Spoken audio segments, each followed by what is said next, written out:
नमस्कार, स्वागत आहे मीनाज किचनमध्ये। आज आपण कैरीपासून मुरंबा कसा बनवायचा ही रेसिपी पाहणार आहे। कैरीचा मुरंबा बनवण्यासाठी मी येथे बदाम व खोबरा आंबा याचे कैऱ्या घेतलेल्या आहे आणि त्याची या पद्धतीने साल काढून घेतलेली आहे। कैऱ्या घेताना शक्यतो मोठ्याच घ्यायच्या आहेत। मुरंबा बनवण्याची सर्वात सोपी पद्धत आहे।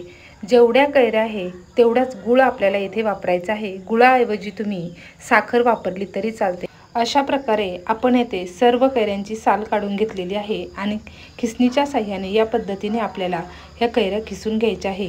जी कोई आहे ती कोई एका साईडला काढून घ्यायची आहे। हे पहा, अशा पद्धतीने रसरशीत असा आपला कैऱ्यांचा किस येथे तयार झालेला आहे।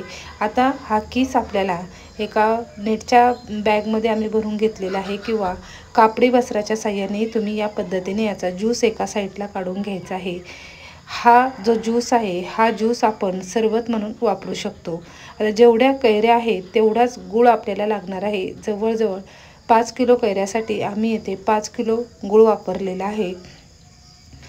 गूळ आपल्याला बारीक करून घ्यायचा आहे। कैरीचा जो ज्यूस निघलेला आहे तो ज्यूस आपल्याला एका बरणीमध्ये भरून ठेवायचा आहे आणि त्याचा वापर आपण लिंबू सरबताऐवजी कैरी सरबत म्हणून करू शकतो। कैरीचा हा सरबत फ्रीजमध्ये वर्षभर असाच राहतो।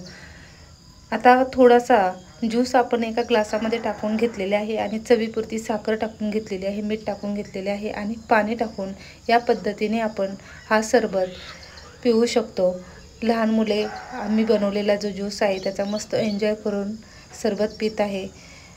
आता आपल्याला कैरीचा मुरंबा बनवायचा आहे। सर्वात प्रथम पातेल्यामध्ये कैरी टाकलेली किसलेली कैरी टाकलेली आहे आणि जेवढे आपण कैरी घेतलेली आहे तेवढाच गूळ आपल्याला इथे वापरायचा आहे।